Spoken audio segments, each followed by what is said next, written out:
করবে তারা বেশি জান্নাতে ঢুকবে নাকি? নামাজ পড়তে পড়তে যারা কপাল কাল করে ফেলছে এরা ঢুকবে না?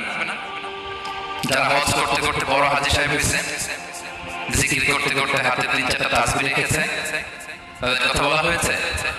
এগুলো নিঃসন্দেহে অনেক বড় আমল, কিন্তু সবচেয়ে বেশি জান্নাতে প্রবেশ করাবে যে আমল, বিষ্ণু বললেন, এক হচ্ছে আল্লাহর ভয়, আরেক হচ্ছে সর্বোত্তম আচরণ। ইসলামের মেজাজটাকে চিনে নেন, ইসলামের এসেন্সটাকে বুঝে নেন। আমরা ভালো আচরণকে গুরুত্ব দিতে চাই না। অনেক নামাজি লোক দেখবেন নামাজ পড়তে পড়তে কপালে কালো দাগ ফেলে দিচ্ছে, বাসায় বউয়ের সাথে খারাপ আচরণ করে, খিটখিটে মেজাজের, প্রতিবেশীর সাথে শুধু ঝগড়া, কলিগদের সাথে ঝগড়া, মারামারি, দুঃসম্পর্ক, এরকম আছে না? বলেন না? কিন্তু নামাজি অনেক বড় হাজী, একদিনের কোরআন তেলাওয়াত মিস হয় না, তো এত ইবাদত করেও সে ইসলামের আসল এসেন্সটাকে ধরতে পারে না। বিষ্ণু বললেন, সবচেয়ে বেশি জান্নাতে প্রবেশ করাবে যে দুটি আমল, একটি হচ্ছে তাকওয়াল্লাহ, আল্লাহর ভয়, আরেকটি হচ্ছে উত্তম আচরণ, সর্বোত্তম আচরণ। আমরা যেন উত্তম আচরণের অধিকারী হই, আমার স্ত্রীর সাথে যেন ভালো আচরণ করি, প্রতিবেশীর সাথে যেন ভালো আচরণ করি, ছেলে মেয়েদের সাথে যেন আমাদের অ্যাটিটিউডটা ভালো থাকে, আচরণটা ভালো থাকে, কলিগের সাথে যেন ভালো থাকে। বিশ্বনবীর আচরণ যেমন ছিল তেমন আচরণ যেন আমরা গড়ে তুলতে পারি। আওয়াজ করে পড়ুন আমিন। সুনান আবু দাউদের এক বর্ণনা বিষ্ণু সাল্লাল্লাহু বলেন, খুব চমৎকার একটা হাদিস, মনোযোগ দিয়ে শুনুন। তিনি বলেন, আনা সাঈদুন বিবাইতিন ফি রাবাদিল জান্নাতি লিমান তারাকাল মিরাআ ওয়া ইন কানা মুহিqqan। আমি ওই ব্যক্তিকে জান্নাতের আঙিনায় একটা ঘরের গ্যারান্টি দেই যে ব্যক্তি তর্ক করার সময় নিজে হক এটা জেনেও সে তর্ক থামিয়ে দেয়। অনেক সময় হয় না, অনেকে পায়ে পাড়া দিয়ে ঝগড়া করতে আসে, এরকম আছে না? নাই আপনি চুপচাপ দেখবেন বাজে কমেন্টস করতেছে, আবার কমেন্টের নিচে কমেন্ট, আবার গালি, আছে না এরকম? বিষ্ণু বলেন, নিজে হক এটা জানার পরেও আর যাতে তর্ক না বাড়ে, যে তর্ক থামিয়ে দেয় জান্নাতের আঙিনায়, তাকে আমি একটা ঘরের গ্যারান্টি দেই। وببيت في وسط الجنة لمن ترك الكذب وإن كان مازحا। আর ওই ব্যক্তিকে আমি জান্নাতের মাঝখানে ঘরের গ্যারান্টি দেই যে ব্যক্তি কৌতুক করার সময়ও মিথ্যা পরিহার করে, করতেছে কৌতুক, ফান করতেছে, হি ইজ কিডিং, পান করে, কৌতুক করে, কিন্তু কৌতুকের সময়ও সে মিথ্যা বলে না। এই স্বভাব যাদের, তাদেরকে আমি জান্নাতের মাঝ বরাবর একটা ঘরের গ্যারান্টি দেই। এরপর বিষ্ণু কি বলে দেখেন, তিনি বলেন, ওয়াবিবাইতিন ফি আ'লাল জান্নাতি লিমান হাসানা খুলুকাহ।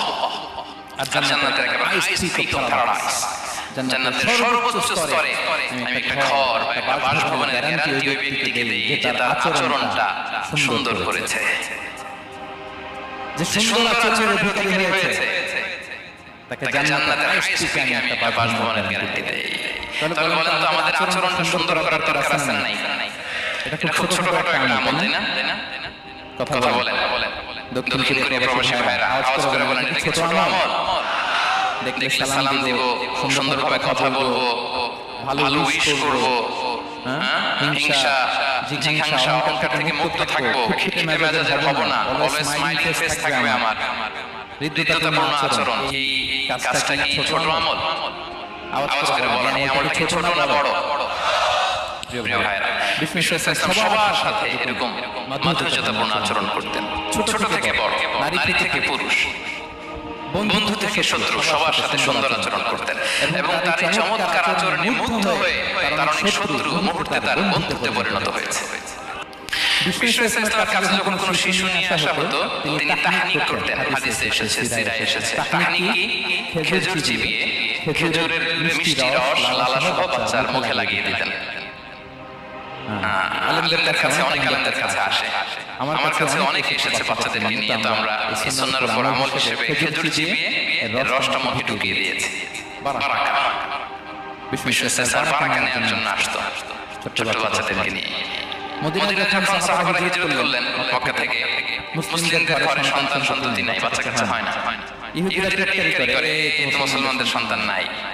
সর্বপ্রথম যেই সন্তান হয়েছে তিনি হচ্ছেন আয়েশা রাদিয়াল্লাহু তাআলা আনহার বড় বোন আসমা বিনত আবু বকরের ঘর উজাড় করে এক সন্তান এসেছে, পুত্র সন্তান, নাম হচ্ছে আব্দুল্লাহ। কি নাম?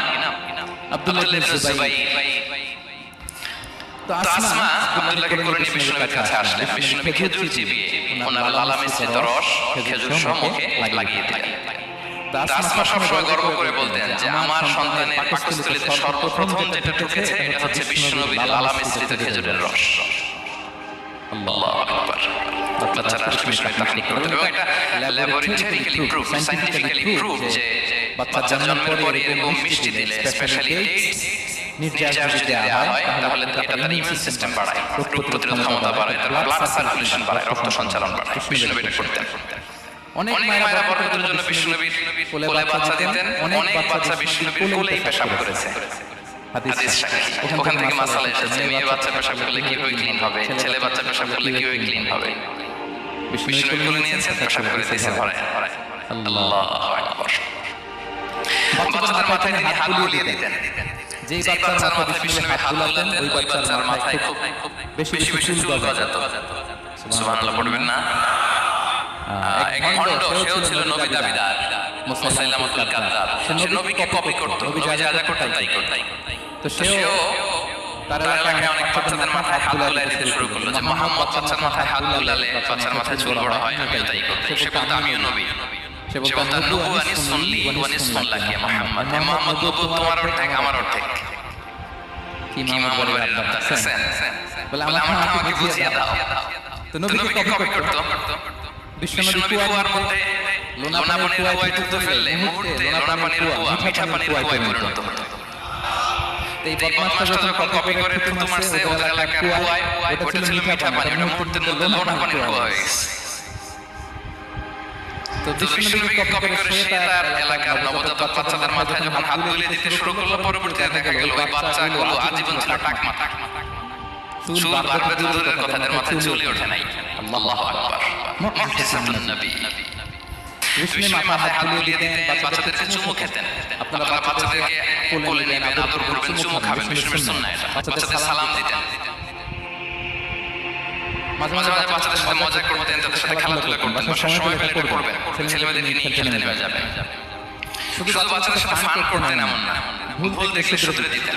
এক ছোট বাচ্চা কোলে বসে খাবার প্লেট থেকে এখান থেকে ধরে, ওখান থেকে ধরে বাবা হাতে। বিশ্বনবী বললেন, ইয়া গোলাম সামিল্লাহ, বিসমিল্লাহ বলো, কুল বিয়ামিনি, বা হাতে নয় ডান হাতে খাও। ওয়া কুল মিম্মা ইয়ালি, আর এদিক সেদিক থেকে নয়, তোমার সামনে যেটা আছে ওইটা খাও। সুবহানাল্লাহ। শুধরে দিতেন। সাদাকার খেজুরের স্তূপ ছিল, যাকাতের খেজুর। হাসান রাদিয়াল্লাহু তাআলা বিশ্বশ্রেষ্ঠ দরিদ্র ছোট মানুষ, হাতে হাতে যে খেজুরের স্তূপের দিকে খেজুর নিয়ে খেলতেছে, হঠাৎ একটা খেজুর খেতে আরম্ভ করলো। বিশ্বনবী বললেন, থামো থামো, ওয়াকফু। আমরা যে বাংলা ওয়াকফু বলি, এটার আরবি হচ্ছে খিখ। নেই না ভাই, রাখো রাখো। আলা তাআলাম ইন্না লা নাকুলুস সাদাকা। নবী তুমি জানো না, আমরা হাশমি খানদানের, আমরা সাদাকার মাল খেতে পারি না। আঙ্গুল ঢুকিয়ে মুখ থেকে খেজুর বের করে দিলেন। সুবহানাল্লাহ। এভাবে ছোট বাচ্চাদের ভুলগুলো শুধরে দিতে আর কারেকশন করতেন। সুনানে নাসাইতে এসেছে, কেন রাসূলুল্লাহ সাল্লাল্লাহু আলাইহি ওয়াসাল্লাম ইয়াজুরুল আনসার, তিনি যখন আনসারীদের ভিজিট করতে যেতেন, ফায়ুসাল্লিমু আলা সিবিয়ানি, আনসারী বাচ্চাদেরকে সালাম দিতেন।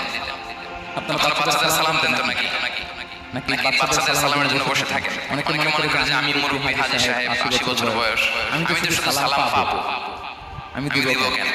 এরকম একটা ভুল ধারণা আছে না? সালাম শুধু ছোটরা দিবে, ব্যাপারটা এমন না। ছোটরা বড়দের দিবে, বড়রা ছোটদের দিবে, সবাই সবাইকে দিবে। ঠিক কিনা বলেন? ইনশাআল্লাহ বলেন সবাই। ওয়ায়ামসাহু বিরুসিহিম, বাচ্চাদের মাথায় হাত বুলিয়ে দিতেন। ওয়ায়াদউলু লাহুম, তাদের জন্য দোয়া করতেন। তাহলে বিশ্বনবীর বাচ্চাদের সাথে আচরণ, ডিলিংস, ইন্টারঅ্যাকশন কেমন ছিল বুঝতে পেরেছেন? একবার এক নামাজে ওনার নাতিদের নিয়ে হাজির হলেন, হাসান হুসাইন রাদিয়াল্লাহু আনহুমাকে নিয়ে। তো নামাজের এক সিজদায় বিশ্বনবী এমন লম্বা সময় সিজদায় পড়ে রইলেন, মাথা আর ওঠান না। মুসল্লিরা তো অবাক, সাহাবারা ভাবলেন, হায়রে নবীজি অসুস্থ হয়ে গেলেন নাকি, অথবা ওহী নাযিল হলো নাকি। নামাজ শেষে সাহাবারা জিজ্ঞেস করলেন, ইয়া রাসূলুল্লাহ, আপনি কি অসুস্থ হয়েছেন নাকি ওহী নাযিল হচ্ছিল? এত লম্বা সিজদা দিতে তো কখনো দেখি নাই।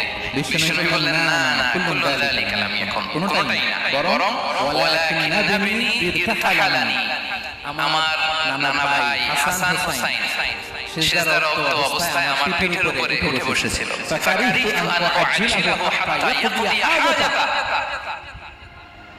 আমি উঠে গেলে তাদের ডিস্টার্ব হবে, এই জন্য সিজদা করেছিলাম। যতক্ষণ তাদের পিঠে উঠে খেলতে মনে চেয়েছে তারা খেলেছে, তারা নেমেছে, তারপরে সিজদা থেকে মাথা উঁচু করে দাঁড়িয়েছে। সুবহানাল্লাহ বিহামদিহি। আমরা কাঁদুনি খেল বলে দূরের কথা, আমরা অনেকে বাচ্চাদেরকে মসজিদে দেখে রেগে যাই। আছে না নাই? অনেক মুরব্বিরা আছে মসজিদে বাচ্চা দেখতে পারে না, দেখেন হ্যাঁ, কিটে মেজাজ হয়ে যায়, রিঅ্যাক্ট করে। আলহামদুলিল্লাহ গত অনেক বছর ধরে বাংলাদেশে এটা নিয়ে আমরা কন্টিনিউয়াসলি বলেছি যে না, শিশুদেরকে আপনারা মসজিদে আসতে ধমক দিবেন না, ভুল করলে আওয়াজ করলে চিৎকার করলে তাদেরকে বকা দেওয়া যাবে বলেন। আজকে যদি বকা খাই মসজিদে ফিরে যায় আর কোনদিন মসজিদে দিকে পা বাড়াবে, ও যাবে ক্লাবে, হ্যাঁ ও যাবে গানের কনসার্টে, আর ফেরাতে পারবে মসজিদে। আর খবরদার আপনার একটা ধমকের কারণে মসজিদমুখী কোনো শিশু যেন অন্যদিকে না যায়। বুঝাবেন যে আপনি